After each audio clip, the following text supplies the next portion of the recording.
চৈত্র মাসের শেষ সপ্তাহ। শহর যখন কাঠ ফাটা গরমে ধুঁকছে, তখন এই রাঢ় বাংলার প্রত্যন্ত গ্রামে পা রাখতেই আকাশ ভেঙে নামল কালবৈশাখী। অন্ধকার এখানে শহরের মতো নিরীহ নয়। লোডশেডিংয়ের পর এই গ্রামের অন্ধকার যেন একটা আঠালো ভারী চাদরের মতো চারপাশটাকে গিলে খায়। বাইরে প্রলয়ঙ্করী ঝড়, আর তার সাথে মুষলধারে বৃষ্টি। পুরনো বাঁশবাগানটা ঝড়ের দাপটে মাটির কাছাকাছি নুয়ে পড়ছে। মাঝে মাঝে বিদ্যুতের নীলচে ঝলকানি আকাশ চিড়ে দিচ্ছে, আর সেই কয়েক সেকেন্ডের আলোয় স্পষ্ট হয়ে উঠছে গ্রামের একেবারে প্রান্তে দাঁড়িয়ে থাকা সুমিতের মৃত কাকার পুরনো একতলা বাড়িটা। চুনকাম খসা, নোনা ধরা দেওয়াল, দীর্ঘদিনের অব্যবহার আর স্যাঁতস্যাঁতে আবহাওয়ায় সারা বাড়ি থেকে একটা পুরনো পচা কাঠ আর ভিজে ইটের বুনো গন্ধ বেরোচ্ছে। বড় ঘরের মেঝের ঠিক মাঝখানে একটা আধপোড়া মোমবাতি জ্বলছে। মোমের নিভু নিভু আলোয় ঘরের চারপাশের দেওয়ালগুলোতে তিনটে দীর্ঘ অতিকায় ছায়া কাঁপছে।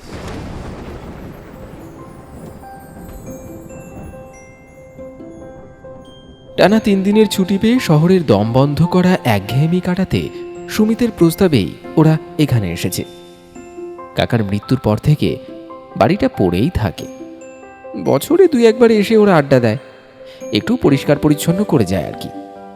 কিন্তু এবারের আশাটা যেন প্রকৃতির রোষানলে পড়েছে।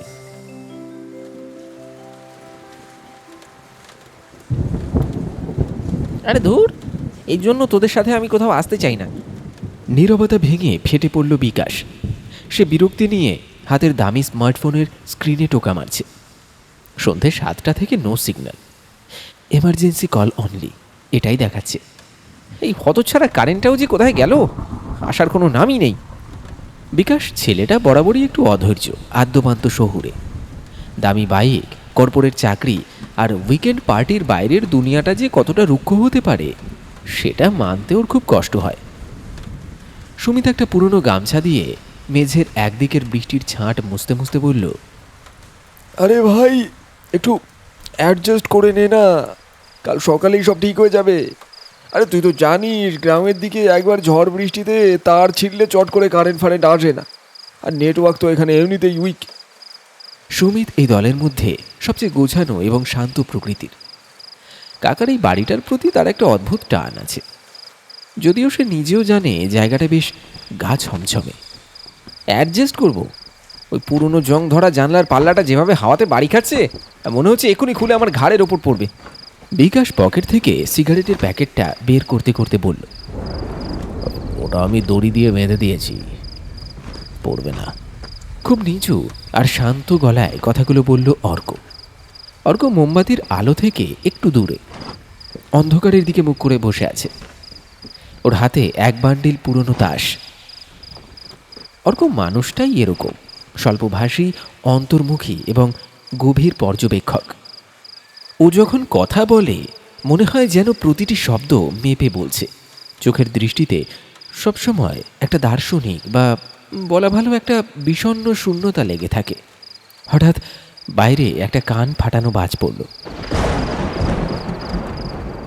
জানলার কাঁচগুলো ঝনঝন করে কেঁপে উঠল, আর সেই বিদ্যুতের আলোয় এক মুহূর্তের জন্য অর্কর মুখটা স্পষ্ট দেখা গেল। ওর ফ্যাকাশে মুখে কোনো বিকার নেই, শুধু হাতের আঙুলগুলো নিখুঁত দক্ষতায় তাসগুলোকে এপাশ ওপাশ করে সাফল করে চলেছে। বিকাশ সিগারেট ধরিয়ে একগাল ধোঁয়া ছেড়ে বলল, ভাই অর্ক, আর তুই অন্তত কিছু বল। তুই তো বললি এখানে এলে নাকি মাইন্ড ফ্রেশ হবে। এখানে তো ভাই মাইন্ড পুরো ব্ল্যাঙ্ক হয়ে যাচ্ছে। চারিদিকে যা ভুতুড়ে পরিবেশ, মনে হচ্ছে যেন 18 শতকে চলে এসেছি। অর্ক তাস বাঁটতে বাঁটতে খুব মৃদু হাসল।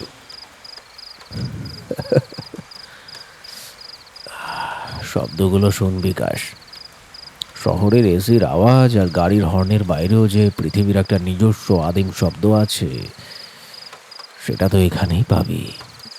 এই বৃষ্টির শব্দ, পুরনো কাঠের গন্ধ, এর মধ্যে একটা অদ্ভুত শান্তি আছে। তোর শান্তি তুই চাট, আমার একটু ভালো লাগছে না। বিকাশ গজগজ করতে করতে তাসের দান তুলে নিল। সুমিতও এসে বসল ওদের সাথে।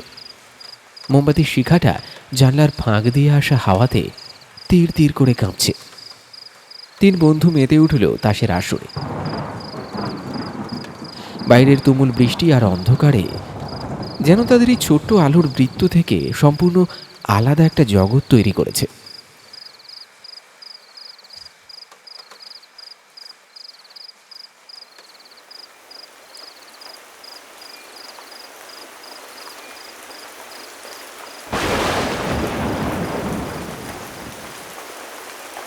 রাত তখন প্রায় 11টা। বাইরের তাণ্ডব কমার কোনো লক্ষণ নেই, উল্টে বৃষ্টির তোড় যেন আরও বেড়েছে। ছাদের পুরনো টালি আর টিনের চালের উপর অবিশ্রান্ত জল পড়ার শব্দে একটা দম বন্ধ করা গোঙানি তৈরি হয়েছে। ঘরের মাঝখানে রাখা মোমবাতিটা এর মধ্যে বেশ খানিকটা গলে গেছে। তার হলদেটে আলোয় তিনটে মানুষের ছায়া দেওয়ালে দীর্ঘ থেকে দীর্ঘতর দেখাচ্ছে। তোর তো ভাই 3rd ক্লাস লাক, এই দানটাও তুই হারলি। বিকাশ হেসে উঠে হাতের তাসগুলো মেঝের ওপর ছুঁড়ে দিল। সুমিত মুচকি হেসে নিজের তাসগুলো গোছাতে গোছাতে বলল, খেলায় হার জিত আছে ভাই, তাই বলে তুই যে প্রতিদানে চিটিং করার চেষ্টা করছিস সেটা আমি খেয়াল করছি না ভাবছিস নাকি? অর্ক কোনো কথা না বলেই মৃদু হাসল। সে বরাবরই এরকম শান্ত। হঠাৎ অর্ক তাসের আসর থেকে উঠে দাঁড়ালো। কিরে কিরে, কোথায় চললি? হারার ভয়ে পালাচ্ছিস নাকি? বিকাশ ভুরু কুঁচকে জিজ্ঞেস করল। আরে না ভাই, আমি একটু ছোট করে আসি। অর্ক ট্রাউজার্সের পকেট হাতড়াতে হাতড়াতে বলল। বিকাশ হো হো করে হেসে উঠল। যা যা যা, হালকা হয়ে আয়, কিন্তু ওই ঘুটঘুটে অন্ধকারে উঠোনে সাবধানে যাস। কাকার আমলের পুরনো কলতলা, পা পিছলে আবার কলে একেবারে ধুত্র হয়ে যাস না যেন। আর শোন, ওই অন্ধকারে পেতনি টেতনি ঘাড় মটকালে কিন্তু আমরা এই বৃষ্টির মধ্যে বাঁচাতে যাব না, বলে দিলাম। বিকাশের এই মজার ছলের কথাটায় কোনো উত্তর দিল না, শুধু বরাবরের মতো ওর সেই শান্ত উদাসীন হাসিটা হাসল। তারপর ঘুরে পেছনের দরজার দিকে এগিয়ে গেল। ক্যাচ করে একটা দীর্ঘ তীক্ষ্ণ শব্দ করে কাঠের ভারী পাল্লাটা খুলল অর্ক। এক ঝাপটা কনকনে ঠান্ডা হাওয়া আর জলের ছাঁট হুড়মুড় করে ঘরের ভেতর ঢুকে এলো। মোমবাতি শিখাটা পাগলের মতো কাঁপতে শুরু করল। সুমিত তাড়াতাড়ি দু হাতে আড়াল করে আলোটা বাঁচালো, আর পর মুহূর্তেই সশব্দে পেছনের দরজাটা বন্ধ হয়ে গেল।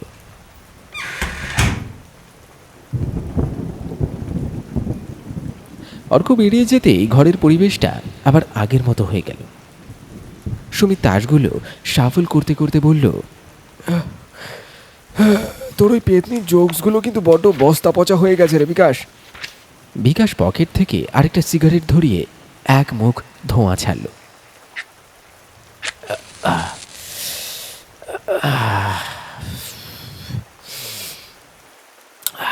আরে ভাই, ছেলেটা বড্ড সিরিয়াস। সবসময় মনে হয় কী সব গভীর চিন্তায় ডুবে আছে। এখানে এসেও দেখ সেই গুরু গম্ভীর মুখ। আর একটু লেগ পুলিং না করলে জমে নাকি? হ্যাঁ, সুমিত হাসল, কিন্তু মনে মনে স্বীকার করল যে অর্ক সত্যি একটু বেশি চুপচাপ। বাইরে বৃষ্টির একটানা ঝমঝম শব্দের সাথে পুরনো বাঁশবাগানের গোঙানিটা মিলেমিশে এক অদ্ভুত ভৌতিক আবহ তৈরি করেছে। এদিকে 5 মিনিট কেটে গেল। কিরে, ছেলেটা তো অনেকক্ষণ গেল। পেতনি সত্যি আবার ঘাড় মটকে দিল নাকি? বিকাশ ঘড়ির দিকে তাকিয়ে ভোঁড়ো কচকাল। আর ঠিক সেই মুহূর্তে পেছনের দরজাটা খুব ধীর লয়ে প্রায় নিঃশব্দে খুলে গেল। সুমিত মুখ তুলে তাকালো। অর্ক ভেতরে ঢুকছে, কিন্তু ওকে দেখে সুমিতের বুকের ভেতরটা এক অজানা আশঙ্কায় ছ্যাঁত করে উঠল।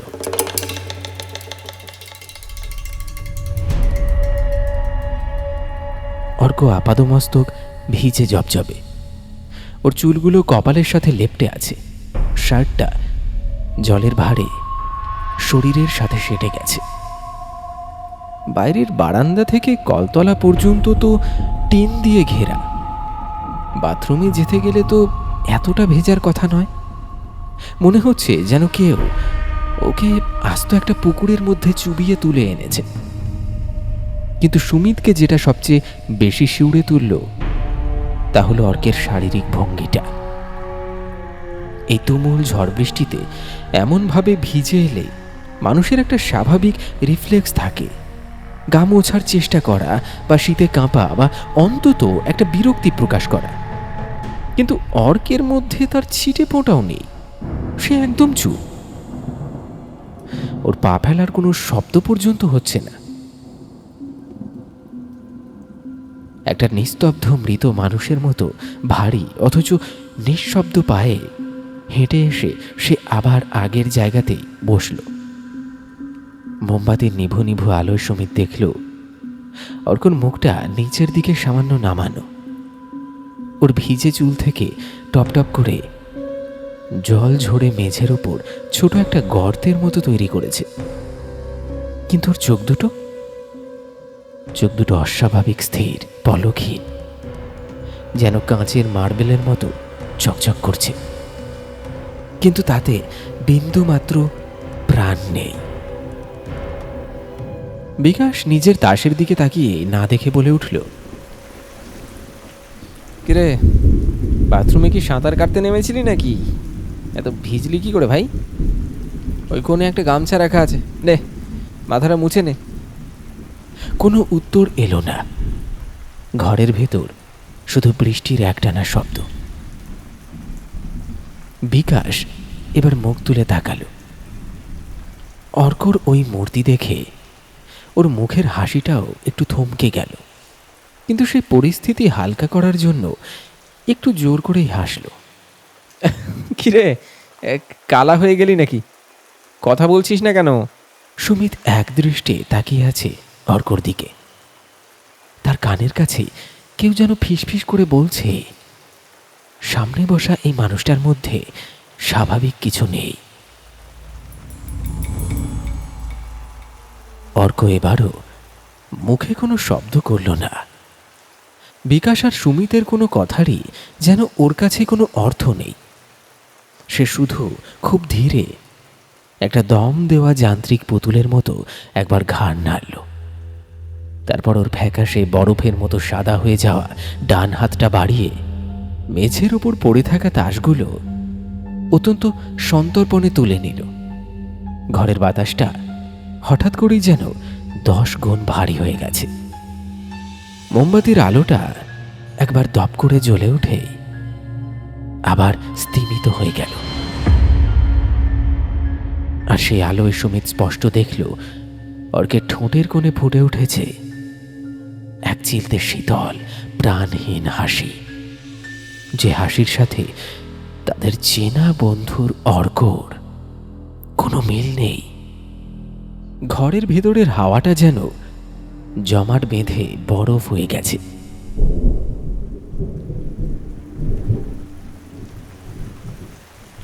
তাস বাটা শেষ।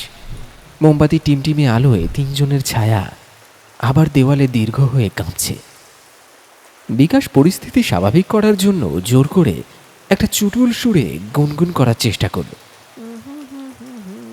কিন্তু সেটা গলার কাছেই কেমন যেন শুকিয়ে আটকে গেল।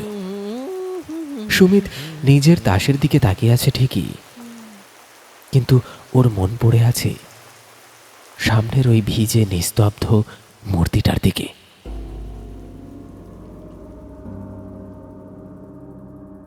অর্ক নাকি অন্য কিছু? মানুষটা শুধু একদৃষ্টে নিজের হাতের তাসের দিকে তাকিয়ে আছে।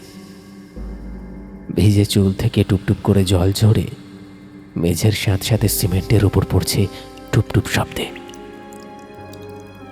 এই নিস্তব্ধ ঘরের ভেতর এই সামান্য জলের ফোঁটা পড়ার শব্দটাও যেন হাতুড়ির ঘায়ের মতো আছড়ে পড়ছে সুমিতের স্নায়ুর ওপর, ঠিক যেন কোনো অদৃশ্য ঘড়ির কাঁটার শব্দ, যা একটা আসন্ন সর্বনাশের সময় গুনছে।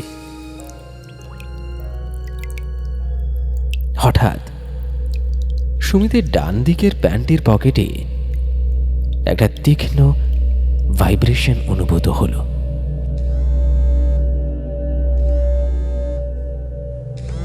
চমকে উঠল সুমিত। এই তুমুল ঝড় বৃষ্টির রাতে, যেখানে সন্ধে থেকে মোবাইল নেটওয়ার্কের কোনো চিহ্ন মাত্র নেই, সেখানে হঠাৎ ফোন বাজলো কি করে?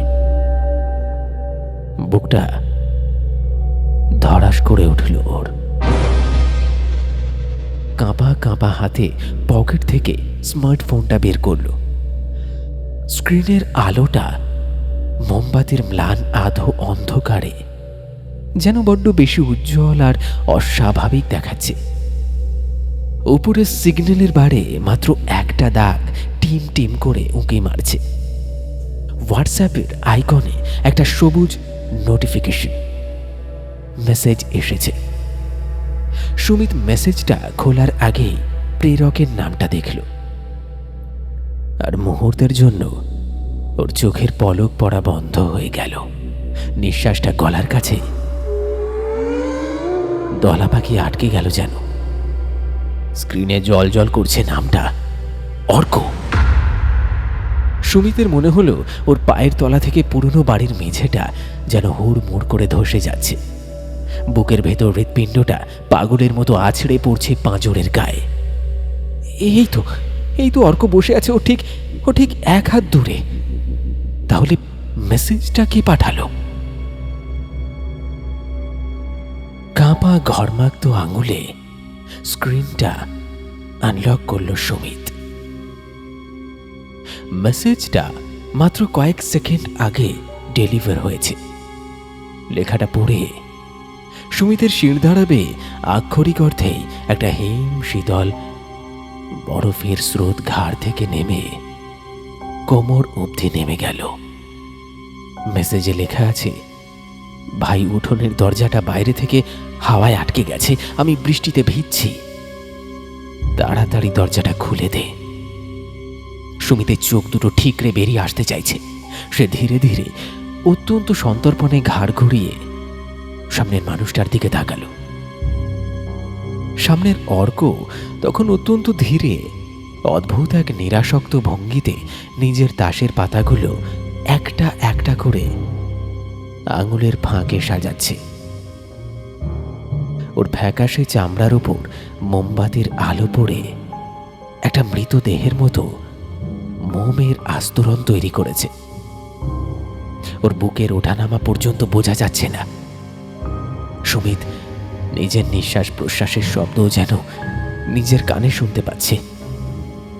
সে একটা শুকনো ঢোক গিলল, তারপর চোখের দৃষ্টি সামনের মানুষটার উপর থেকে এতটুকুও না সরিয়ে নিজের ফোনটা আলতো করে মেঝের উপর দিয়ে ঠেলে দিল বিকাশের দিকে। বিকাশ একটু বিরক্ত হয়ে তাসের দিক থেকে চোখ তুলে তাকালো। আরে কি হলো আবার? ফিসফিস করে বলল সে। তারপর সুমিতের ইশারায় মেঝের উপর পড়ে থাকা উজ্জ্বল স্ক্রিনটার দিকে তাকালো। মাত্র কয়েক সেকেন্ড। বিকাশের চোখের তারা দুটো আতঙ্কে প্রসারিত হয়ে গেল।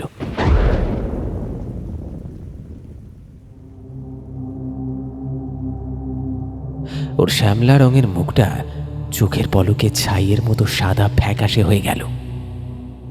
হাতের তাসগুলো খসে পড়ে গেল মেঝের ওপর। বিকাশ আর সুমিত দুজনেই পাথরের মূর্তির মতো জমে গেছে। ওদের সামনে বসা ওই জলজ্যান্ত মানুষটা, ভিজে জবজবে মানুষটার দিকে ওরা পলকহীন দৃষ্টিতে তাকিয়ে আছে। ঘরের ভেতর এমন এক নিস্তব্ধতা গ্রাস করেছে যেন একটা পাতা পড়লেও তার প্রতিধ্বনি শোনা যাবে।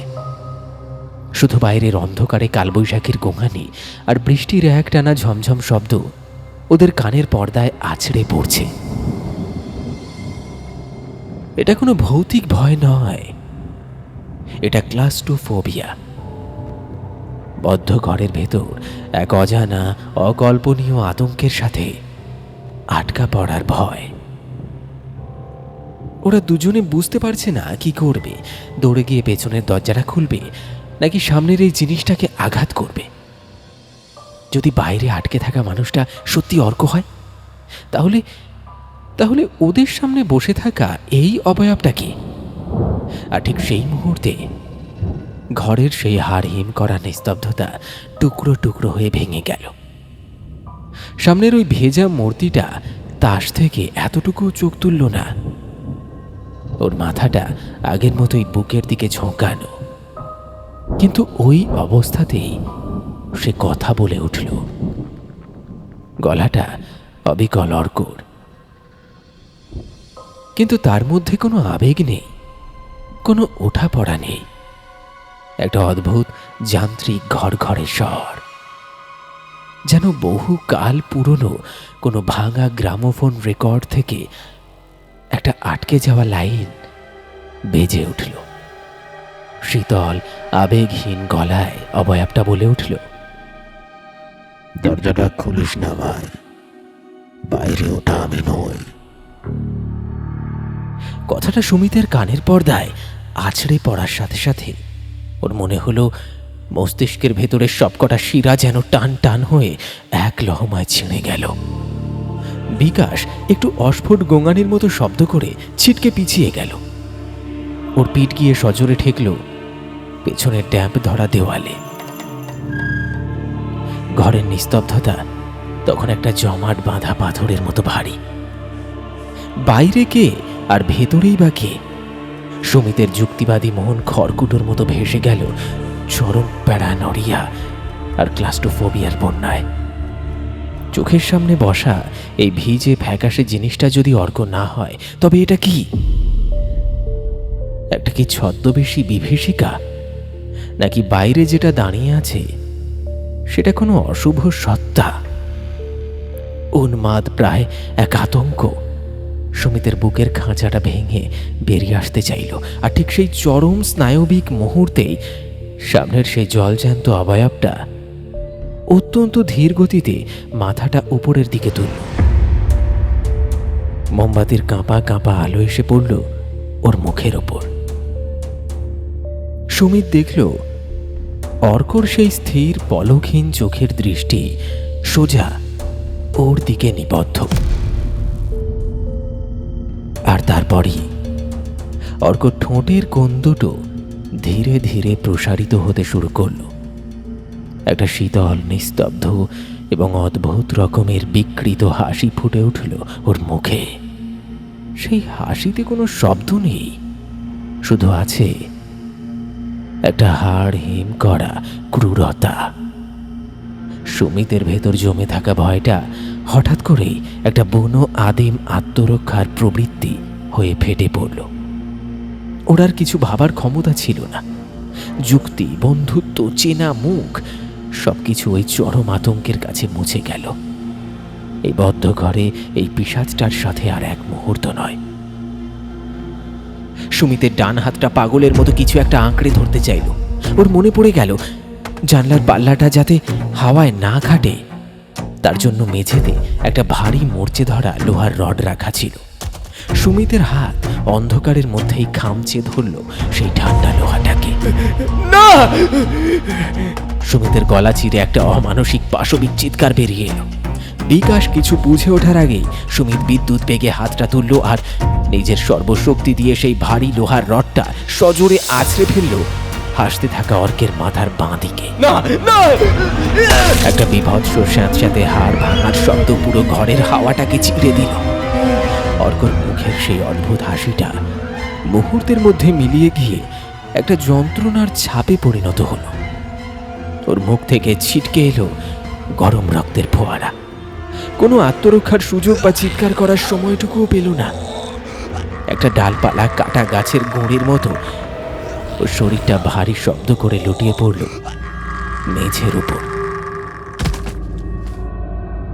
রক্তে ভেসে যেতে লাগলো সিমেন্টের মেঝে। মোমবাতির আলোয় সেই রক্তের রং দেখাচ্ছে আলকাত্রার মতো কালো। সুমিতের হাতের রডটা খসে পড়ল। হাঁপুড়ের মতো বুক উঠছে আর নামছে। বিকাশ দেওয়াল ঘেঁষে বসে পড়ে দু হাতে নিজের মুখ ঢেকে থরথর করে কাঁপছে। কয়েক সেকেন্ডের নিস্তব্ধতা। বাইরের বাইরের দরজাটা দেখতে হবে, বিকাশ, দেখতে হবে। সুমিতের গলা দিয়ে একটা ঘর ঘরে আওয়াজ বেরোলো। বিকাশ আর সুমিত দুজনে প্রায় হামাগুড়ি দিয়ে একে অপরের গায়ে হোঁচট খেতে খেতে ছুটে গেল পেছনের দরজার দিকে। ওদের উন্মত্ত দৃষ্টি তখন বাইরের আসল অর্ককে খোঁজার জন্য মরিয়া। সুমিত কাঁপা কাঁপা হাতে দরজার ছিটকিনিটা হ্যাঁচকা টেনে খুলে ফেলল। দুটো ভারী পাল্লা হাওয়ার দাপটে সশব্দে দুদিকে ছিটকে গেল। সামনে ঘুটঘুটে অন্ধকার। তুমুল বৃষ্টি আছড়ে পড়ছে বাঁশ বাগানের ওপর, কিন্তু কেউ নেই। ওদের চোখের সামনে পড়ে থাকা বৃষ্টি ভেজা ফাঁকা উঠোনটা যেন ওদের দিকে তাকিয়ে উপহাস করছে। বাইরে কেউ আটকে নেই। আর ঠিক সেই মুহূর্তে সুমিতের প্যান্টের পকেটে রাখা মোবাইলটা হঠাৎ করে উন্মত্তের মতো বাজতে শুরু করল। পরপর 4-5টা নোটিফিকেশনের শব্দ। এই তুমুল দুর্যোগের মধ্যেও হঠাৎ করে মোবাইলের স্ক্রিনটা জ্বলে উঠল। সুমিত ছিটকে ফোনটা বের করলো পকেট থেকে। স্ক্রিনের উপর ডান দিকের কোণে নেটওয়ার্কের বারটা একদম ফুল। টাওয়ার ফিরে এসেছে, আর তার নিচেই হোয়াটসঅ্যাপে পরপর কয়েকটা মেসেজ। সবকটাই অর্কর নম্বর থেকে আসা। মেসেজের টাইম স্ট্যাম্প দেখাচ্ছে এগুলো পাঠানো হয়েছিল ঠিক 5 মিনিট আগে। সম্ভবত নেটওয়ার্ক না থাকার জন্য এতক্ষণ সার্ভারে আটকে ছিল। সুমিতের চোখ দুটো যেন ঠিকরে বেরিয়ে আসতে চাইল।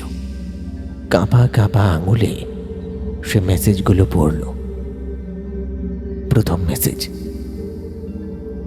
ভাই আমি দরজার কাছেই দাঁড়িয়ে আছি, দেখছি দরজাটা খোলাই আছে, ফোন করব ভাবলাম কিন্তু নেটওয়ার্ক ধরছে না। দ্বিতীয় মেসেজ, ঠিক আছে আমি ভেতরে আসছি, মেসেজটা ইগনোর কর। নেটওয়ার্ক প্রবলেমের জন্য হয়তো মেসেজটা ডেলিভার হতে দেরি হতে পারে। মেসেজটা পড়া মাত্রই সুমিতের পায়ের তলার মাটি যেন হুড়মুড় করে এক অতল খাদের দিকে ধসে গেল। ওর হাত থেকে দামি মোবাইলটা ছিটকে পড়ল মেঝের এক রাশ জলের মধ্যে। সব সব পরিষ্কার হয়ে গেল ওর কাছে, জলের মতো পরিষ্কার। কোনো ভূত প্রেত ছিল না, বাইরে কোনো অশুভ শক্তি ছিল না। বৃষ্টির কারণে নেটওয়ার্ক দুর্বল থাকায় প্রথম মেসেজটা দেরিতে ঢুকেছিল। আর অর্ক ততক্ষণে ভেতরে চলে এসেছে, আর চুপচাপ এসে ওদের পাশে বসেছিল, কারণ সে পুরো ভিজে গিয়েছিল। আর ওর স্বভাবটাই ওরকম গুরু গম্ভীর। আর সেই ভয়ঙ্কর সংলাপটা, দরজাটা খুলিস না ভাই, বাইরে ওটা আমি নই। ওটা ওটা ছিল অর্কর একটা নিছক ডার্ক জোক। সুমিত আর বিকাশকে ওই ভৌতিক পরিবেশে ওরকম ভয় পেতে দেখে নিজের গম্ভীর স্বভাবের আড়ালে স্রেফ মজা করার জন্য একটু নাটক করে কথাটা বলেছিল অর্ক। ওই হাসিটায় কোনো পৈশাচিকতা ছিল না, ওটা ছিল বন্ধুদের ভয় পাইয়ে দেওয়ার একটা নির্দোষ চাপা হাসি। আর ওরা চরম মানসিক আতঙ্কে আর অবিশ্বাসে ভুগে ওরা কি করলো?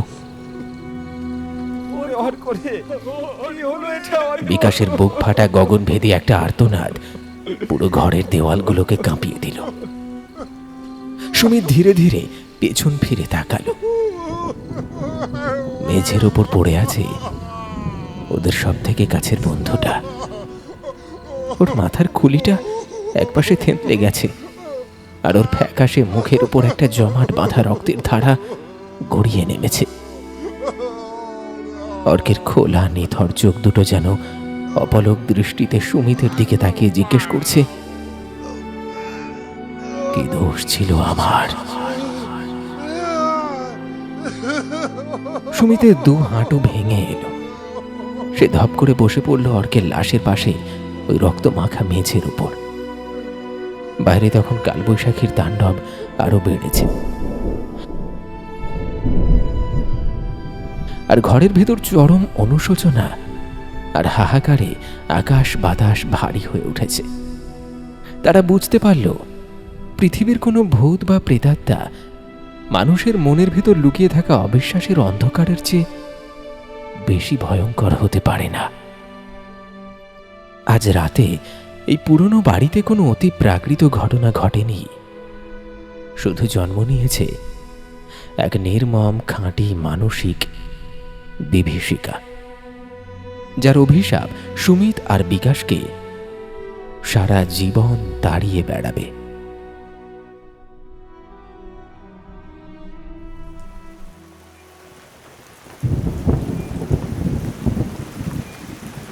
ঘরের ভেতর তখন কেবল দুটো মানুষের চাপা বুক ফাটা কান্নার শব্দ, আর বাইরে বৃষ্টির একটানা আর্তনাদ। মেঝেতে ছড়ানো কালচে রক্তের পাশে বসে সুমিত আর বিকাশ নিজেদের চুল ছিঁড়ছে। এইমাত্র নিজেদের হাতের মুঠোয় নিজেদেরই সবচেয়ে কাছের বন্ধুর প্রাণ কেড়ে নিয়েছে ওরা। অনুশোচনা আর আত্মগ্লানিতে ওদের মস্তিষ্কের শিরাগুলো যেন ফেটে যেতে চাইছে। আর ঠিক সেই মুহূর্তে ঘরের ঈশান কোণে রাখা সেই কাকার আমলের পুরনো ধুলোয় ঢাকা ব্যাটারি চালিত রেডিওটার ভেতর থেকে হঠাৎ একটা যান্ত্রিক শব্দ হলো। সুমিত আর বিকাশ চমকে কান্নার মাঝখানেই থমকে গেল। রেডিওটার নব কেউ ঘোরায়নি, কিন্তু স্পিকারের ভেতর থেকে ঘর ঘর করে একটা অদ্ভুত স্ট্যাটিক বা রেডিও ফ্রিকোয়েন্সি খোঁজার আওয়াজ বেরোতে শুরু করলো। ছ্যাঁত করে উঠল সুমিতের বুকটা। এই চরম মৃত্যুপুরীর নিস্তব্ধতায় ওই সামান্য যান্ত্রিক আওয়াজটাও যেন স্নায়ুর উপর করাত চালানোর মতো মনে হচ্ছে। স্ট্যাটিক আওয়াজটা কয়েক সেকেন্ড চলার পর হঠাৎ থিতু হলো, আর তারপর সেই পুরনো স্পিকারের ঘর ঘরে আওয়াজ চিরে ভেসে এলো একটা গলা। খুব অস্পষ্ট, কিন্তু প্রতিটি শব্দ স্ফটিকের মতো পরিষ্কার। গলাটা অর্কর। আমি তো আগেই বলেছিলাম ভাই, ওটা আমি ছিলাম না। সুমিত আর বিকাশের শরীরের রক্ত যেন বরফ হয়ে গেল। ওরা পাথরের মতো জমে গিয়ে তাকালো মেঝের উপর পড়ে থাকা নিথর দেহটার দিকে। তবে কি ওরা যাকে খুন করেছে সে সত্যি অর্ক ছিল না, নাকি এই পুরো বিষয়টা ওদের অপরাধ বোধ আর চরম মানসিক ট্রমা থেকে তৈরি হওয়া একটা হ্যালুসিনেশন? রেডিওটা আবার ঘুটঘুটে নিস্তব্ধ হয়ে গেল। কিন্তু ওদের ঘোর কাটতে না কাটতে ঘরের আবহাওয়াকে আরো এক ধাপ নারকীয় করে তুলতে হঠাৎ একটা তীব্র তীক্ষ্ণ শব্দ বেজে উঠল। শব্দটা আসছে ঘরের অন্য কোণে রাখা একটা ছোট কাঠের টেবিলের ওপর থেকে। একটা পুরনো কালো রঙের বিএসএনএল ল্যান্ডলাইন ফোন। বিকাশ আতঙ্কে প্রায় পিছিয়ে দেওয়ালে সেঁটে গেল। কারেন্ট নেই সন্ধ্যে থেকে, গোটা গ্রাম অন্ধকারে ডুবে আছে। তাহলে এই ল্যান্ডলাইন বাজছে কিভাবে? সুমিতের যুক্তিবাদী মন এক সেকেন্ডের জন্য হয়তো উত্তরটা হাতড়ে পেল। ল্যান্ডলাইন ফোনের সাথে বাড়ির ইলেকট্রিসিটির কোনো সম্পর্ক থাকে না, ওগুলো চলে সরাসরি মূল টেলিফোন এক্সচেঞ্জের নিজস্ব ডিসি ভোল্টেজে। তাই ইলেকট্রিসিটি না থাকলেও ল্যান্ডলাইন বাজে। কিন্তু বিজ্ঞানের এই সহজ যুক্তিটা এই মুহূর্তে এই রক্ত মাখা বদ্ধ ঘরের বিভীষিকার সামনে একেবারে মূল্যহীন মনে হলো। এই মৃত্যুপুরীতে ল্যান্ডলাইনের ওই একটানা যান্ত্রিক শব্দটা যেন সাক্ষাৎ কোনো অশুভ বার্তার ডাক। ফোনটা বাজছে তো বাজছে। সুমিত টলতে টলতে উঠে দাঁড়াল। ওর পা দুটো যেন ভেজা তুলোর মতো ভারী হয়ে গেছে। কাঁপা কাঁপা রক্তমাখা হাতটা বাড়িয়ে সে ল্যান্ডলাইনের রিসিভারটা তুলে নিল কানের কাছে। হ্যালো। সুমিতের গলা দিয়ে শুধু একটা শুকনো গোঙানি বেরোলো। ও পাশে কয়েক সেকেন্ডের একটা অদ্ভুত নিস্তব্ধতা। তারপরেই শোনা গেল একটা বুক ফাটা ডুকরে ওঠা কান্নার আওয়াজ। শহরের বাড়ি থেকে ফোন করেছে অর্কের মা। সুমিত, সুমিত রে, তোরা ঠিক আছিস বাবা? ওপাশের গলার স্বর কান্নায় ভেঙে চুরমার হয়ে যাচ্ছে। কাকিমা, আমরা আমরা সুমিতের গলা দিয়ে কথা বেরোচ্ছে না। সে মেঝের ওপর পড়ে থাকা অর্কের লাশের দিকে তাকিয়ে কাঁপছে। তোদের তোদের আমি সন্ধ্যে থেকে মোবাইলে ট্রাই করছি রে বাবা, কোনো ফোনে লাইনই পাচ্ছি না লাইন। তোরা তাড়াতাড়ি ফিরে আয় সুমিত, সব শেষ হয়ে গেছে রে। আজ নাইট ডিউটির পর ভোরবেলা বাড়ি ফেরার পথে অর্কর বাইকটা একটা লরির নিচে। সুমিতের চোখের মণি দুটো স্থির হয়ে গেল। ওর মনে হলো কেউ যেন ওর মাথার ভেতর একটা বিশাল হাতুড়ি দিয়ে সজোরে আঘাত করেছে। ও যে আর নেই রে সুমিত। কাকিমার আর্তনাদে ল্যান্ডলাইনের রিসিভারটা কেঁপে উঠল। কতদিনে আশা করেছিল তোদের সাথে এই উইকেন্ডে গ্রামে যাবে, কত প্ল্যান করেছিল। ও তোদের সাথে আজ গ্রামে যেতে পারলো না রে, পারলো না। সুমিতের ডান হাতের আঙুলগুলো অসাড় হয়ে গেল। হাত থেকে খসে পড়ল রিসিভারটা।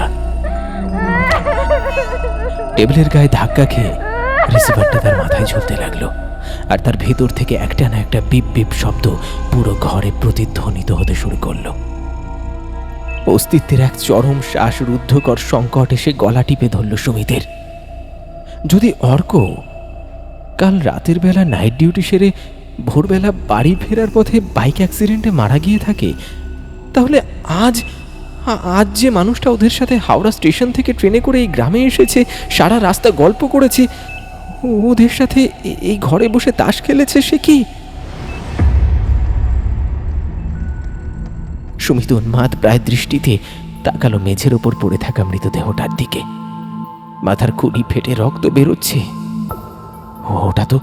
ওটা তো কোনো ছায়া বা প্রেতাত্মা নয়, ওটা একটা জল জ্যান্ত রক্ত মাংসের শরীর। যদি ওটা অর্ক না হয়, তাহলে এই মুহূর্তে এই মেঝের ওপর কার রক্তাক্ত মৃতদেহ পড়ে আছে? কার রক্তে ভেসে যাচ্ছে কাকার এই পুরনো ঘরের মেঝে? আর একটু আগে উঠোন থেকে হোয়াটসঅ্যাপ মেসেজটাই ওটাই বা কে পাঠিয়েছিল সুমিতের ফোনে? সুমিতের মনে হলো ওর পায়ের তলার মেঝেটা যেন এক অনন্তহীন অন্ধকারের দিকে তলিয়ে যাচ্ছে। ঘরের চারপাশের দেওয়ালগুলো যেন হাসছে ওদের দিকে তাকিয়ে। ওরা কি তবে এমন কোনো অকল্পনীয় প্রাচীন অশুভ সত্তাকে নিজেদের সাথে করে শহর থেকে নিয়ে এসেছে, যে অবিকল হরকর রূপ ধারণ করে ওদের সাথে খেলছিল? নাকি সুমিত আর বিকাশ দুজনেই ইতিমধ্যে পাগল হয়ে গেছে? বাইরের কালবৈশাখীর মেঘ চিড়ে একটা বিকট শব্দে বাজ পড়ল। জানলার কাঁচগুলো ঝনঝন করে উঠল, আর সেই বিদ্যুতের নীলচে আলোয় সুমিত স্পষ্ট দেখল মেঝের উপর পড়ে থাকা সেই অর্কর মৃতদেহটার ঠোঁটের কোণে তখনও লেগে আছে সেই অদ্ভুত ক্রূর এবং নিস্তব্ধ হাসিটা। ঝুলন্ত রিসিভারের একটানা যান্ত্রিক বিপ বিপ শব্দটা সুমিতের মস্তিষ্কের প্রতিটি শিরায় যেন হাতুড়ি পেটাচ্ছে। ঘামে আর আতঙ্কে ভিজে যাওয়া ফ্যাকাশে মুখটা নিয়ে সুমিত টলতে টলতে ধীরে ধীরে ঘুরল বিকাশের দিকে। গলা দিয়ে স্বর ফুটছে না, চারপাশের বাতাস যেন কাঁচের মতো ফালা ফালা করে দিচ্ছে শ্বাসনালী। কিন্তু ওকে বলতেই হবে যে মেঝের উপর পড়ে থাকা ওই নিথর রক্তমাখা মাংসপিণ্ডটা অর্ক নয়। অর্ক আজ ভোরেই মারা গেছে শহরে। কিন্তু সুমিত মুখ খোলার আগেই ঘরের থমথমে নিস্তব্ধতা চিরে আরেকটা তীক্ষ্ণ ভাইব্রেশনের শব্দ হলো বিকাশের পকেটে। বিকাশ চমকে উঠে প্যান্টের পকেট থেকে নিজের ফোনটা বের করল। স্ক্রিনের আলোর একটা নীলচে ভৌতিক ছটা পড়ল ওর মুখের ওপর। আর সেই আলোতেই সুমিত দেখল বিকাশের চোখের মণি দুটো আতঙ্কে আর অবিশ্বাসে অস্বাভাবিকভাবে প্রসারিত হয়ে গেছে। বিকাশ খুব ধীরে ধীরে মুখ তুলে তাকালো সুমিতের দিকে। কয়েক মিনিট আগে অর্কর দিকে তাকানোর সময় বিকাশের চোখে যে বুনো সন্দেহজনক আর খুনের দৃষ্টিটা ছিল, ঠিক সেই দৃষ্টিটা এখন স্থির হয়ে আছে সুমিতের মুখের ওপর। সুমিত! বিকাশের গলাটা যেন কোনো অন্ধকার কুয়োর গভীর থেকে উঠে এলো হিসিস করে। কাঁপতে কাঁপতে সে বলল, সুমিত, আমার কাছে এইমাত্র তোর নম্বর থেকে একটা মেসেজ এলো। সুমিতের হৃৎপিণ্ডটা যেন এক মুহূর্তের জন্য স্তব্ধ হয়ে গেল। কি বলছে বিকাশ? সুমিতের নিজের ফোন তো ওরই বাঁ হাতের মুঠোয় শক্ত করে ধরা, যার স্ক্রিন পুরোপুরি অন্ধকার। সে তো কাউকে কোনো মেসেজ করেনি। একটা শুকনো কাঁটা বেঁধা ঢোক গিলে সুমিত ভাঙা গলায় জিজ্ঞেস করল, কি লেখা আছে? বিকাশ কোনো উত্তর দিল না। সে শুধু অদ্ভুত এক শীতল শিকারী দৃষ্টিতে সুমিতের দিকে তাকিয়ে অত্যন্ত সন্তর্পণে এক পা পিছিয়ে গেল। তারপর ওর ডান হাতটা ধীরে ধীরে মেঝের দিকে নেমে গেল, ঠিক যেখানে অর্কের রক্তে মাখামাখি হয়ে থাকা শরীরটা পড়ে আছে, তার পাশে পড়ে থাকা সেই ভারী লোহার রডটার কাছে। রডের ঠান্ডা লোহাটা মুঠোয় শক্ত করে আঁকড়ে ধরে বিকাশ ওর ফোনের স্ক্রিন থেকে ফিস ফিস করে পড়া শুরু করল। লেখা আছে, বিকাশ, যে লোকটা তোর সামনে দাঁড়িয়ে আছে ওটা আমি নই। আমি পেছনের বাথরুমে আটকা পড়েছি। রডটা তুলে নে ভাই, নইলে ও তোকে মেরে ফেলবে। সুমিতের চারপাশে চেনা পৃথিবীটা যেন বন বন করে ঘুরতে ঘুরতে একটা অতল অন্তহীন খাদের দিকে তলিয়ে যেতে শুরু করলো। ওর মনে হলো শিরায় শিরায় বইতে থাকা রক্ত জমে কালো বরফ হয়ে যাচ্ছে। সুমিত বুঝতে পারলো এই নারকীয় খেলাটা অর্ককে দিয়ে শেষ হয়নি, এটা মাত্র শুরু। ওদের সাথে যে অশুভ নামহীন জিনিসটা শহর থেকে ট্রেনে করে এসেছিল, সেটা শুধু রূপ বদলাতেই জানে না, সেটা মানুষের মন, ভয় আর অবিশ্বাস নিয়ে খেলতে জানে। ওটা একটা প্রাচীন প্যারাসাইট, যার প্রধান খাদ্য হলো মানুষের ভেতরের প্যারানইয়া। ওরা নিজেদের হাতে নিজেদের বন্ধুদের খুন করে যে চরম পাপ করেছে, সেই পাপটাই এখন ওদের গিলে খেতে আসছে। এটা একটা মৃত্যু কুয়ো, যেখান থেকে বেরোনোর কোনো রাস্তা নেই। এখন এই বদ্ধ ঘরের ভেতর আর কেউ নেই। বাইরের তুমুল কালবৈশাখী আর পৃথিবীর সমস্ত কোলাহল থেকে সম্পূর্ণ বিচ্ছিন্ন এই মৃত্যুপুরীতে শুধু দুজন মানুষ। মাঝখানে একটা রক্তমাখা লোহার রড, আর একে অপরের প্রতি চরম আদিম এক অবিশ্বাস। সুমিত দেখল বিকাশের হাতের পেশিগুলো রডটার উপর শক্ত হচ্ছে। বিকাশের চোখে এখন আর কোনো বন্ধুত্ব নেই, আছে শুধু নিজের প্রাণ বাঁচানোর জন্য সামনের এক অজানা আততায়ীকে শেষ করার আদিম হিংস্রতা। সুমিত আত্মরক্ষার্থে দুহাত মুঠো করে একটা পা সামনে বাড়ালো, আর ঠিক সেই মুহূর্তে জানলার ফাঁক দিয়ে ধেয়ে আসা ঝড়ের একটা প্রবল দমকা হাওয়ায় ঘরের মাঝখানে রাখা একমাত্র মোমবাতিটা দপ করে নিভে গেল।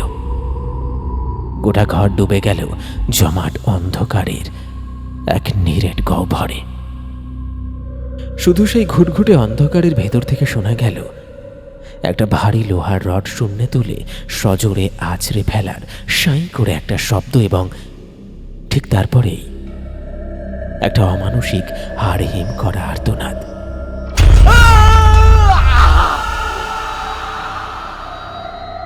তারপর সব চুপ। কে কাকে মারল? বাইরে বাথরুমের ভেতরে কি আসলেই আসল সুমিত আটকে আছে? মেঝেতে পড়ে থাকা অর্কর লাশটা কি সত্যি অর্কর ছিল, নাকি পুরোটাই ওই অভিশপ্ত বাড়ির কোনো এক অদৃশ্য সত্তার বিছানো মায়াজাল?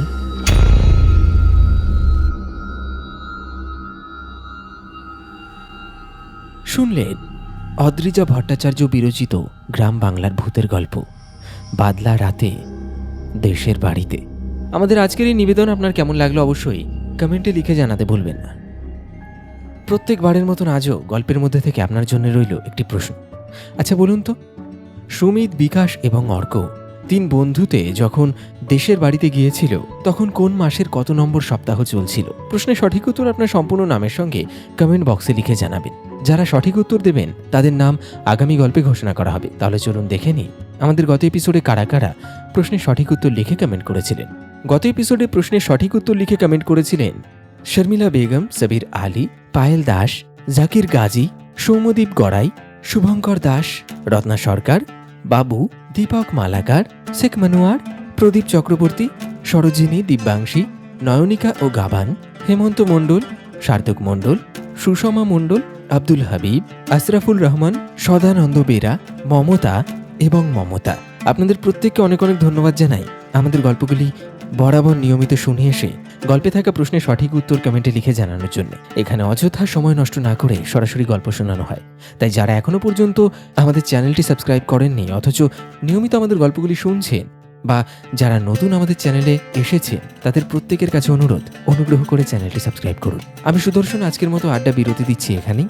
আবার দেখা হবে আগামী এপিসোডে একটা রোমাঞ্চকর ভৌতিক গল্পের সাথে। কি থাকছেন তো? সকলে ভীষণ ভালো থাকবেন, সুস্থ থাকবেন। ধন্যবাদ।